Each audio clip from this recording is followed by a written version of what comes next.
अस्सलाम वालेकुम। कैसे हैं आप सब लोग? खैरियत से हैं? उम्मीद करता हूँ सब लोग खैरियत से होंगे। आप देख रहे हैं मेरा यूट्यूब चैनल व्हाट्सएप इलेक्ट्रिक।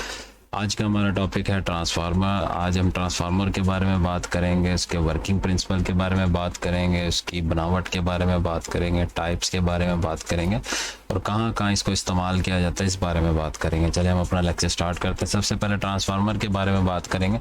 जैसे कि आपको तस्वीर में नज़र आ रही है, हमारे गली मोहल्लों में लगा हुआ ट्रांसफार्मर होता है।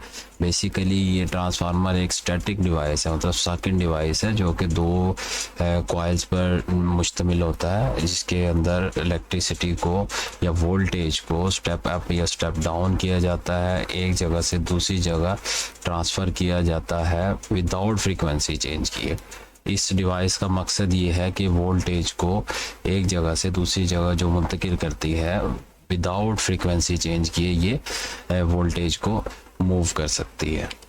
इसकी कंस्ट्रक्शन और वर्किंग प्रिंसिपल के बारे में बात करेंगे। जैसे कि तस्वीर में नज़र आ रहा होगा आपको, इसकी दो कॉइल्स हैं। एक कॉइल्स को प्राइमरी वाइंडिंग कहते हैं, दूसरे को सेकेंडरी वाइंडिंग कहते हैं। सेंटर में हमारे पास कोर होती है, कोर इसको सपोर्ट देने के लिए लगाई जाती है। कोर जो बेसिकली होती है सिलिकॉन स्टील की बनाई जाती है, छोटी छोटी धातु पतरियाँ होती हैं धात की, जिसकी वजह से ये दोनों कॉइल्स एक दूसरे के साथ लिंक ना हो जाएं, इस वजह से हमारा कोर इस्तेमाल किया जाता है यहाँ पे।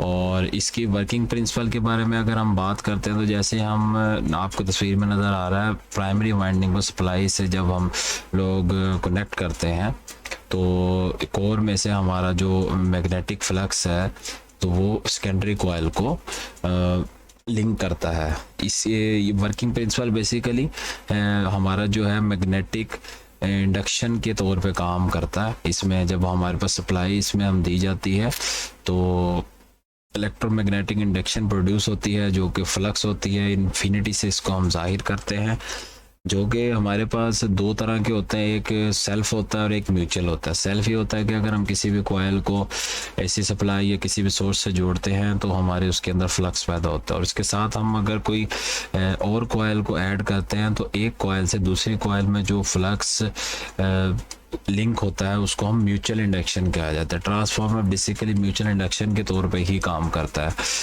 इसके अंदर जब फ्लक्स हमारा रोटेट करता है तो ईएमएफ पैदा होती है और वोल्टेज मूव होना शुरू हो जाते हैं। इसी तरह प्राइमरी से सेकेंडरी साइड पे हम लोगों को वोल्टेज जो है विदाउट फ्रीक्वेंसी हमें मिलते हैं। इसकी टाइप्स के बारे में बात करेंगे। इलेक्ट्रिक ट्रांसफार्मर के अंदर डिफरेंट किस्म की टाइप्स होती हैं। पावर ट्रांसफार्मर होते हैं, डिस्ट्रीब्यूशन ट्रांसफार्मर होते हैं, इंस्ट्रूमेंट ट्रांसफार्मर होते हैं, ऑटो ट्रांसफार्मर होते हैं, 3 फेज ट्रांसफार्मर होते हैं, step up and step down transformer use किए जाते हैं।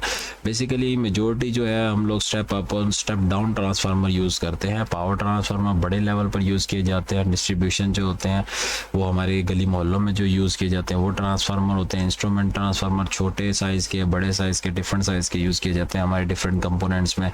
ऑटो ट्रांसफार्मर जैसे कि आपको पता है कि हमारी गाड़ियों में और चीज़ों में भी छोटे छोटे ट्रांसफार्मर यूज़ किए जाते हैं। सबसे पहले हम बात कर लेते हैं step up and step down transformer के बारे में, क्योंकि मेजॉरिटी हमारे पास यही यूज़ किए जाते हैं ग्रिड पर और डिफरेंट जगहों पर। जैसे कि स्टेप अप नाम से जाहिर हो रहा है आपको, जो वोल्टेज का लेवल है वो इंक्रीज़ करता है स्टेप अप में और करंट का लेवल को डिक्रीज़ किया जाता है इसमें। और स्टेप डाउन में हमारे पास वोल्टेज का लेवल कम किया जाता है और करंट का लेवल बढ़ाया जाता है। जैसे कि तस्वीर में नज़र आ रहा होगा आपको, प्राइमरी वाइंडिंग की जो टर्न्स हैं हमारी वो कम है, ये स्टेप अप ट्रांसफार्मर है, और सेकेंडरी वाइंडिंग की टर्न्स ज़्यादा है। जब हम इसको एसी सप्लाई से जोड़ते हैं तो जो हमारे पास एसी वोल्टेज हैं, हम यहाँ से जब लिंक करके सेकेंडरी साइड पर जाते हैं तो ये अप हो जाते हैं, क्योंकि हमारे पास वहाँ पर रेजिस्टेंस ज़्यादा है। रेजिस्टेंस ज़्यादा होने की वजह से हमारे वोल्टेज बढ़ जाते हैं, इसको स्टेप अप कहते हैं। और स्टेप डाउन में आपको जैसे कि तस्वीर में नज़र आ रहा है, प्राइमरी साइड पे हमारी टर्न्स ज़्यादा है, सेकेंडरी साइड पे टर्न्स कम है, जिसकी वजह से हमारे पास वोल्टेज को डाउन किया जाता है। इसके एप्लीकेशन के बारे में बात करें, जहाँ कहाँ यूज़ किए जाते हैं, पावर जनरेशन में यूज़ किए जाते हैं, ट्रांसमिशन में, डिस्ट्रीब्यूशन में, लाइटिंग में, ऑडियो सिस्टम में, इलेक्ट्रॉनिक इक्विपमेंट में यूज़ किए जाते हैं। Thank you. कैसा लगा आपको मेरा लेक्चर? नेक्स्ट लेक्चर में मुलाकात होती है। अपना ख्याल रखिएगा। अल्लाह हाफिज़।